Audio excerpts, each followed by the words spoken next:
welcome to Passion Time. I'm here with Lura Lovestar, and she's an empowerment coach, a spiritual coach, also an interior designer. But today we're going to have her talk about spiritual laws. Before we start that, very important question we ask all our guests is, how did you find your passion and how are you living your passion? Well, I live my passion every day. I start my day waking up in the morning and addressing God the first thing in the morning, and then I make an affirmation to be a blessing to God, a blessing to myself, and a blessing to others.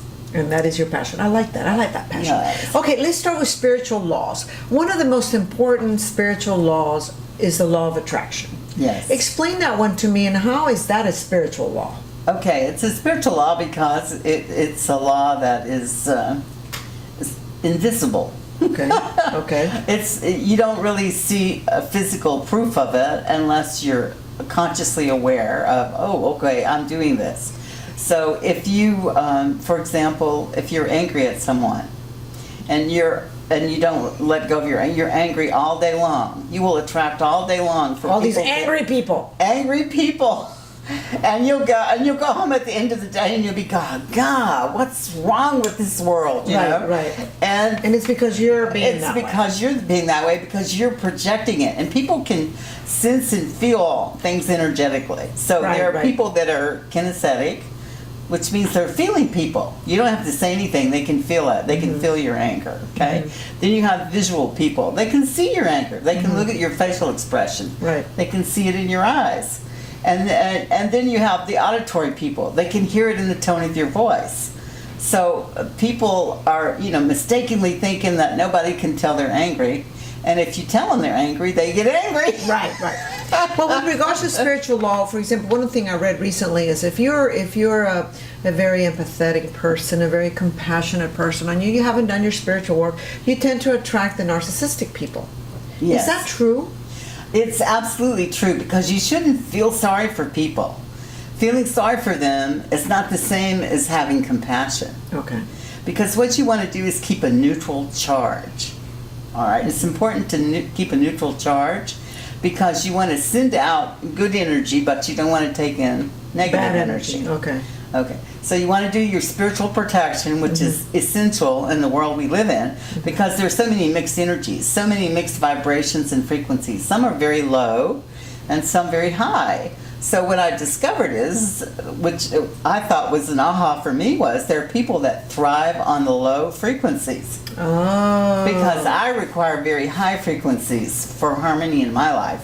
So I strive always to be around higher frequencies, higher pure vibrations. Right. So, it's really an energy thing. So all the laws about what are you doing with all this energy that's floating around in the universe.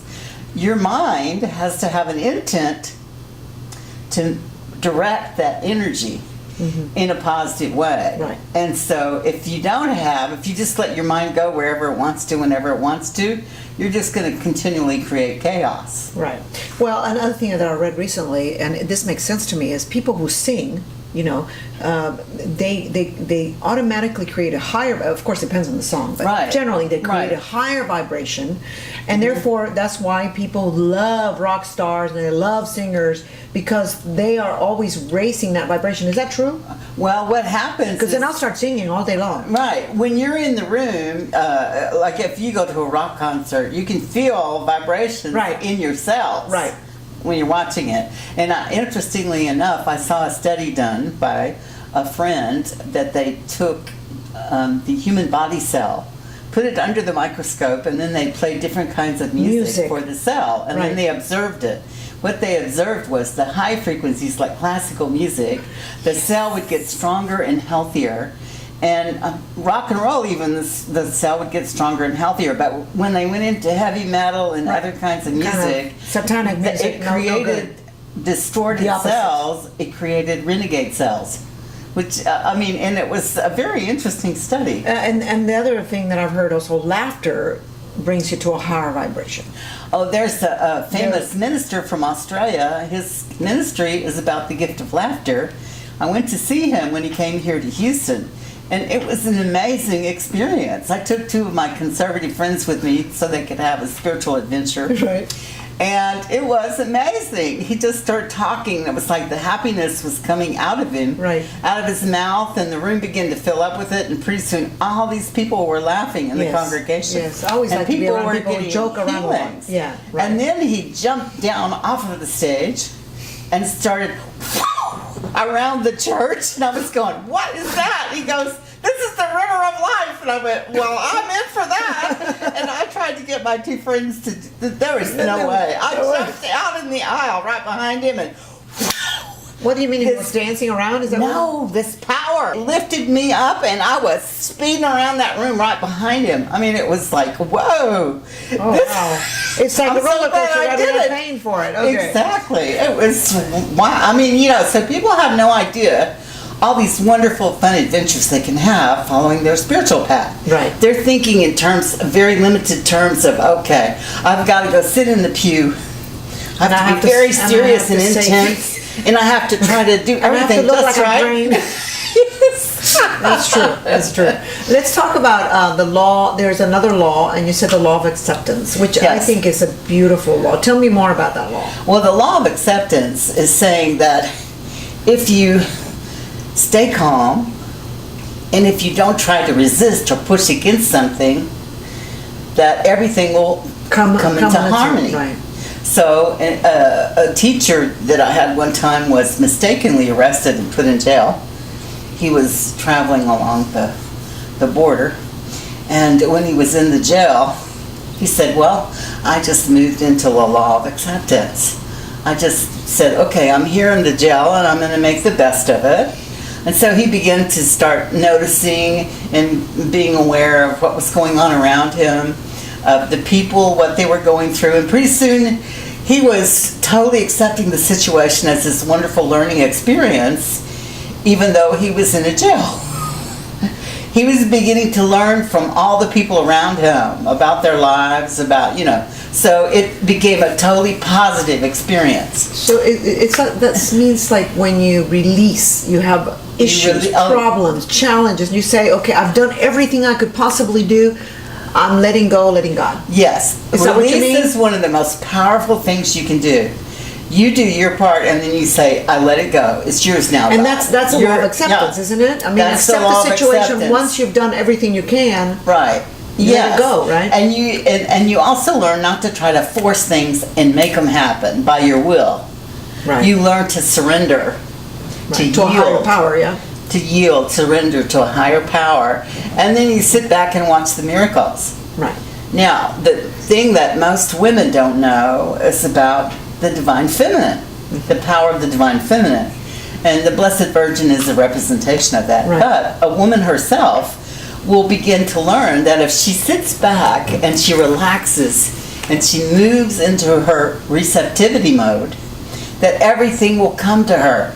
She doesn't have to go out there and force it and make it happen. That's part of what the divine feminine is about. But now we see all these women who are trying to force it, make it happen, prove that they can do this. They're the best. They can do it better, you know, because they think they have to prove something. They don't have to prove anything. They just have to go within, find their divine feminine power, which is awesome, and allow it to flow out, and everything will come to them. But you can't convince most women of that these days. Especially these days. Yes. All right. Well, on that note, thank you so much, Lura Lovestar, for joining us. And if you want more information on this, you can go to your website, which is luralovestar.com. And what was the other one? Empowerment? Empowerment Resources. All right. So make sure you check it out and check us out next week on Passion Time. Thank you for joining us. Thank you, Patty. Thank you.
Cambia tu vida.